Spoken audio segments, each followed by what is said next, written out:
Continuation, Chapter 3. The young man remained all alone. He leaned against the cross and sponged the sweat from his forehead. The breath had caught in his throat. He was gasping. For an instant the world revolved about him, but then it stood still once more. He heard his mother light the fire so that she could put the meal on bright and early and be in time to run like the others to see the crucifixion. All her neighbors had left already. Her husband still groaned, fighting to move his town, but only his larynx was alive, and he made nothing but clucking sounds. Outside, the street was again deserted. But while the youth leaned on the cross, his eyes shut, thinking nothing and hearing nothing except the beating of his own heart, suddenly he jolted with pain. Once more he felt the invisible vulture claw deeply into his scalp. "He's come again, he's come again," he murmured, and he began to tremble. He felt the claws bore far down, crack open his skull, touch his brain. He clenched his teeth so that he would not cry out. He did not want his mother to become frightened again and start screaming. Clasping his head between his palms, he held it tightly as though he feared it would run away. "He's come again, he's come again," he murmured, trembling. The very first time he was already 12 years old and sitting with the sighing, sweating elders in the synagogue, listening to them elucidate God's word, he had felt a light, prolonged, tingling on the top of his head, very tender, like a caress. He had closed his eyes. What bliss when those fluffy wings grasped him and carried him to the seventh heaven. This must be paradise, he thought, and a deep, endless smile flowed out from under his lowered eyelids and from his happy, half-opened mouth, a smile which licked his flesh with ardent desire until his entire face disappeared. The old man saw this mysterious man-eating smile and conjectured that God had snatched the boy up in his talons. Putting their fingers to their lips, they remained silent. The years went by. He waited and waited, but the caress did not return. And then one day, Passover, springtime, glorious weather, he went to Cana, his mother's village, to choose a wife. His mother had forced him. She wanted to see him married. He was 20 years old. His cheeks were covered with thick curly fuzz, and his blood boiled so furiously he could no longer sleep at night. His mother had taken advantage of this, the acme of his youth, and prevailed upon him to go to Cana, her own village, to select a bride. So there he stood, a red rose in his hand, gazing at the village girls as they danced under a large, newly foliaged poplar. And while he looked and weighed one against the other, he wanted them all, but did not have the courage to choose. Suddenly he heard cackling laughter behind him. A cool fountain rising from the bowels of the earth. He turned, descending upon him with her red sandals, unplaited hair, and a complete armor of ankle bands, bracelets, and earrings, was Magdalene, the only daughter of his uncle, the rabbi. The young man's mind shook violently. "It's her I want, he cried, and he held out his hand to give her the rose.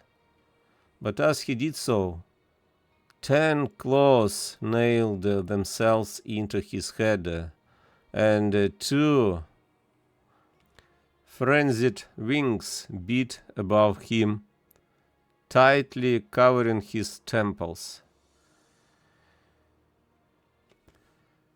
He shrieked and fell down on his face, frothing at the mouth. His unfortunate mother,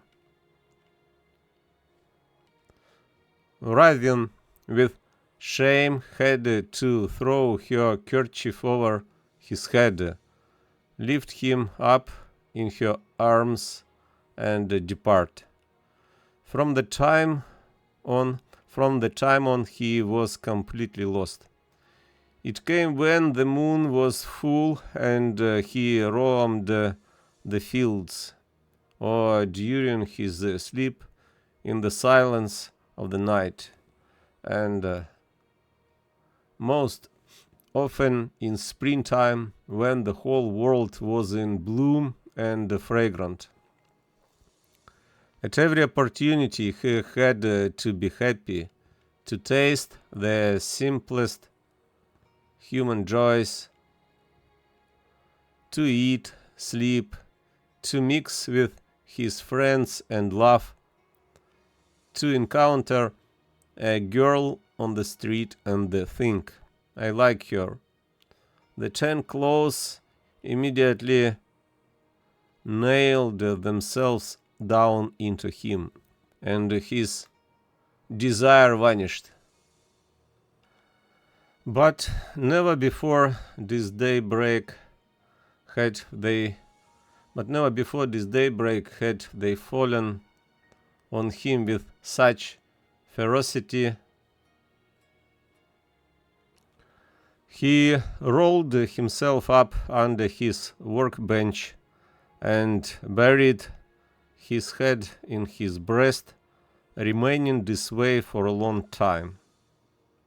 The world sank away. He heard nothing but hum inside him, and above, the furious beating of wings. Little by little, the claws relaxed, unhooked themselves, and freed. Slowly, one by one, first his mind, then the bone, and finally the skin of his head. Suddenly he felt great relief and great fatigue. Emerging from under the workbench, he put his hand to his head and hurriedly ran his fingers through his hair to investigate his scalp. It seemed to him that it had been pierced, but his searching fingers found not a single wound, and he grew calm. But when he drew out his hand and looked at it in the light, he shuddered. His fingers were dripping with blood. "God is angry," he murmured. "Angry. The blood has begun to flow." He raised his eyes and looked. No one. But he smelled the bitter stench of a wild beast in the air. "He has come again," he thought with terror. "He is all around me and beneath my feet and above my head." Bowing his head, he waited. The air was mute, immobile, the light, apparently naive and harmless, played on the wall opposite him and on the cane-lathed ceiling. "I won't open my mouth," he decided within himself. "I won't breathe a word. Perhaps he will take pity on me and leave." But as he made this decision, his lips parted and he spoke. His voice was full of grievance. "Why do you draw my blood? Why are you angry? How long are you going to pursue me?" He stopped, bent over, his mouth open, the hairs of his head standing on end, and his eyes full of fear. He listened. At first there was nothing. The air was motionless, silent. But then, suddenly, someone above was speaking to him. He cocked his ear and heard and shook his head violently, continually, as though saying, "No, no, no." Finally, he too opened his mouth. His voice no longer trembled. "I can't. I'm illiterate and idler, afraid of everything. I love good food, wine, laughter. I want to marry, to have children. Leave me alone." He remained still again and listened. What do you say? What do you say? I can't hear." Suddenly he had to put his hands over his ears to soften the savage voice above him. With his whole face squeezed together, holding his breath, he heard now and answered, "Yes, I'm afraid. You want me to stand up and speak, do you? What can I say? How can I say it? I can't. I tell you, I'm illiterate. What did you say? The kingdom of heaven. Don't care about the kingdom of heaven. I like the earth. I want to marry. I tell you, I want Magdalene, even if she's a prostitute. It's my fault. She became one, my fault, and I shall save her. Her, nothing the earth, not the kingdom of this world. It's Magdalene I want to save. That's enough for me. Speak lower. I can't understand you. He shaded his eyes with his palm. The soft light which entered through the skylight was dazzling him. He had riveted his eyes upon the ceiling above him and was waiting. He listened, holding his breath, and the more he heard, the more his face glowed mischievously, contentedly. His thick, fresh lips tingled with numbness, and suddenly he burst out laughing. Yes, yes, he murmured. You understand perfectly. Yes, on purpose. I do it on purpose. I want you to detest me, to go and find someone else. I want to be rid of you. Yes, yes, on purpose, he continued, finding the courage to speak out, and I shall make crosses all my life, so that the Messiah you choose can be crucified. So that the Messiahs you choose can be crucified.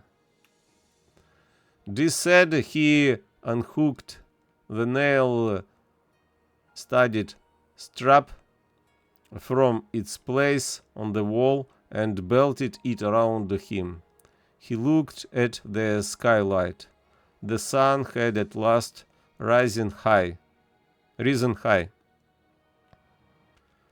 The sky above was hard and blue like steel. He had to hurry. The crucifixion was to take place at noon under the full fury of the sun. Kneeling, he placed his shoulder under the cross and clasped it in his arms. He raised one knee, braced himself. It seemed incredibly heavy to him, impossible to lift, and staggered slowly toward the door. Gasping, he took 2 steps, then a third, and reached the door at last, but suddenly his knees gave way, his head swam, and he fell face down over the threshold, crushed under the cross. The small house vibrated. A shrill female cry was heard from within. A door opened. His mother appeared. She was tall, with large eyes and dark, wheat-colored skin. She had already passed the first stage of youth and entered the uneasy, honeyed bitterness of autumn. Blue rings encircled her eyes. Her mouth was firm like her son's, but her chin stronger than his and more willful. She wore a violet linen kerchief and 2 elongated silver rings. Her only jewelry tinkled on her ears. As soon as she opened the door, the old father became visible behind her. He was seated on his mattress, his upper body unclothed, his flabby skin pale yellow, his eyes glassy and motionless. She had just fed him, and he was still laboriously chewing his meal of bread, olives, and onions. The curly white hairs of his chest were full of drivel and cramps. Next to his bed was the celebrated staff which had been predestined to blossom on the day of his engagement. It was dry now and withered. When the mother entered and saw her son fallen and palpitating under the cross, she dug her nails into her cheeks and stared at him without running to lift him up. She had grown weary of having him brought to her unconscious every 2 minutes in someone's arms, of seeing him depart to wander through the fields or in deserted places, to remain day and night without food, refuse to work, do nothing but sit for hours with his eyes pinned on the air, a daydreamer and night walker whose life was bare of accomplishment. It was only when a cross was ordered for a crucifixion that he threw himself body and soul into his work and labored day and night like a madman. He went no longer to the synagogue. He did not want to see food in Cana again. He didn't want to set foot in Cana again, or to go to any of the festivals. And when the moon was full, his mind reeled, and the unfortunate mother heard him rave and shout in a delirium as though he were quarreling with some devil. How many times had she prostrated herself before her brother-in-law, the old rabbi who was versed in exorcising devils. The afflicted came to him from the ends of the earth, and he cured them. Just the other day she had fallen at his feet and complained, "You heal strangers, but you do not want to heal my son." The rabbi shook his head. "Mary, your boy isn't being tormented by a devil. It's not a devil, it's God. So what can I do?" "Is there no cure?" the wretched mother asked. "It's God. I tell you. No, there is no cure. Why does he torment him? The old exorcist sighed, but did not answer. Why does he torment him? The mother asked again. Because he loves him, the old rabbi finally replied.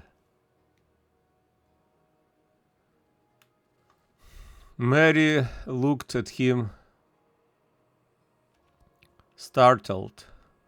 She opened her mouth to question him further, but the rabbi closed her lips.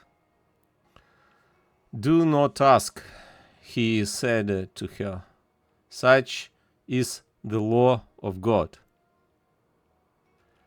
Knitting his brows, he nodded for her to leave. The malady had lasted for years.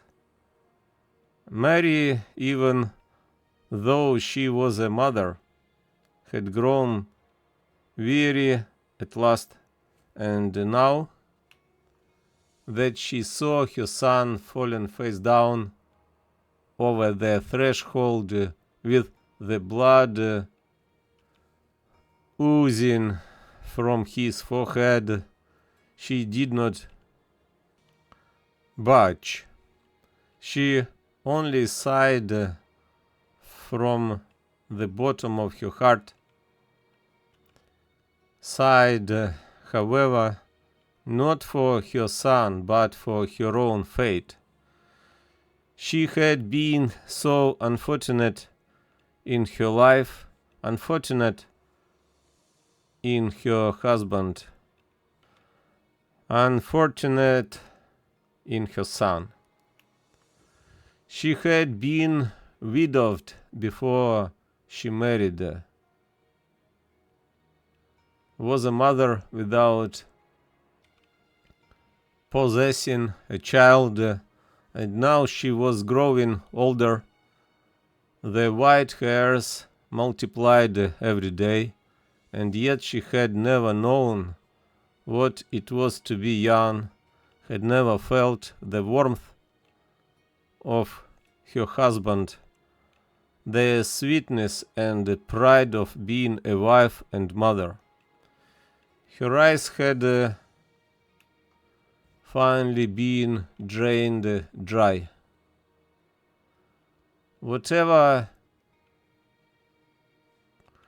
tears God apportioned her, she had already spilled, and she looked at her son and her husband dry-eyed. If she still sometimes wept, it was in the spring, when she sat all by herself and gazed out at the green fields and smelled the perfumes which came from the blossoming trees. At these times she cried not for her husband or her son, but for her own wasted life. The young man had risen and was sponging up the blood with the edge of his garment. He turned, saw his mother regarding him severely, and became angry. He knew that look which forgave him nothing.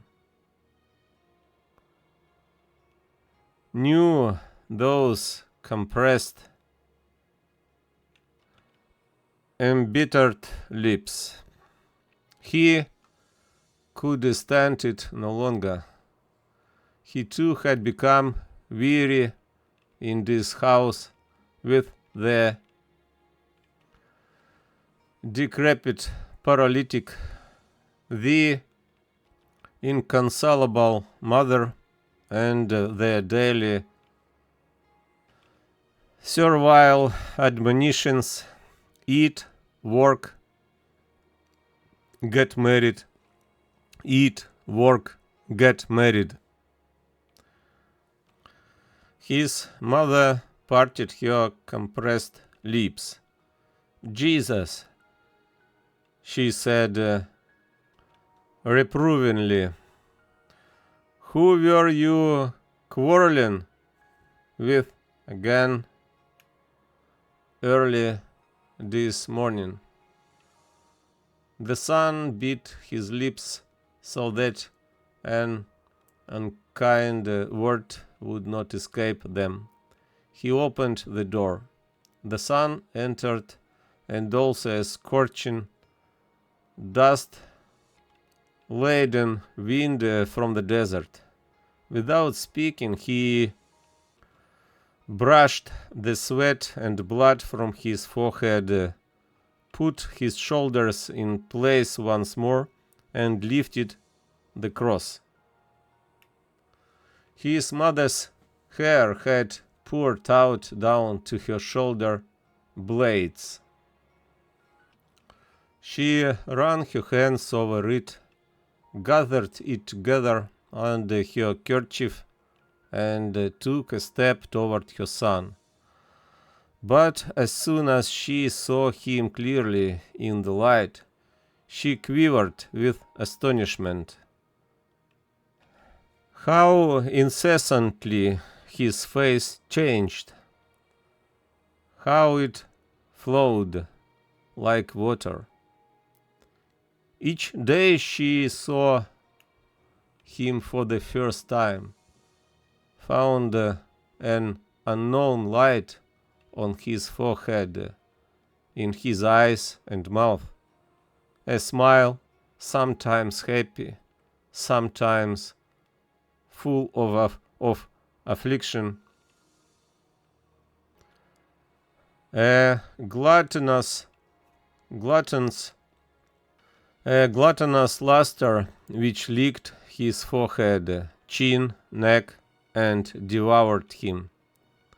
Today, large black flames were blazing in his eyes. Frightened, she wanted for a moment to ask him, "Who are you?" But she restrained herself.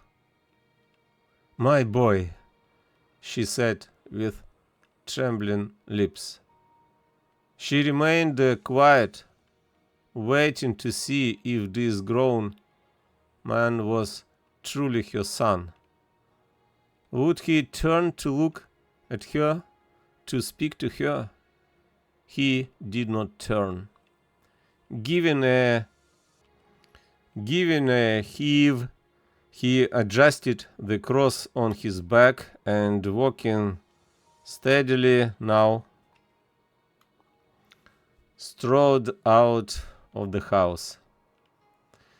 His mother leaned against the doorpost and watched him step lightly from cobble to cobble as he mounted the slope.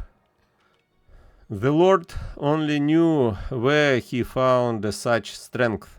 It was not a cross on his back, but 2 wings, and they propelled him. "Lord, my God," the confused mother whispered, "who is he? Whose son is he?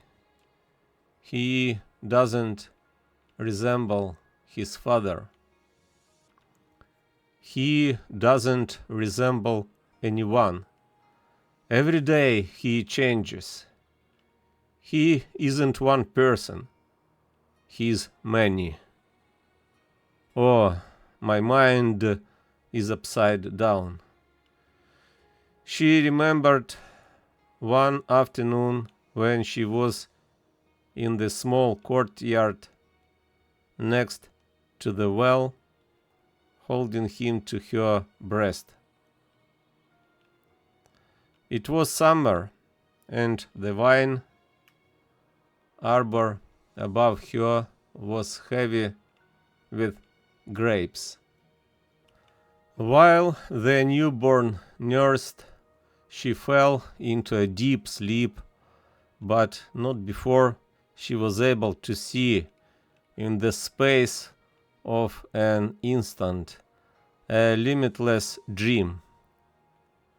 It seemed to her that there was an angel in heaven who held a star dangling from his hand, a star like a lantern, and he advanced and illuminated the earth below. And there was a road in the darkness with many zigzags and glowing brightly like a flash of lightning. It crept toward her and began to extinguish itself at her feet. And while she gazed in fascination and asked herself where this road could have begun and why it ended at the soles of her feet, she raised her eyes, and what did she see? The star had stopped above her head. 3 horsemen had appeared at the end of the star illumined road, and 3 golden crowns sparkled on their heads. They stopped for an instant, looked at the sky, saw the star halt, then spurred their horses and galloped toward her. The mother could not make out their faces clearly. The middle one was like a white rose, a beautiful, fair-haired youth with cheeks still covered with fuzz. To his right stood a yellow man with a pointed black beard and slanting eyes. A Negro was at the left. He had curly white hair, golden rings in his ears, and dazzling teeth. But before the mother could sort them out any better or cover her son's eyes so that he would not be dazzled by the intense light, the 3 horsemen had arrived, dismounted and knelt before her. The white prince was the first to advance. The infant had left the breast and was standing erect now on his mother's knees.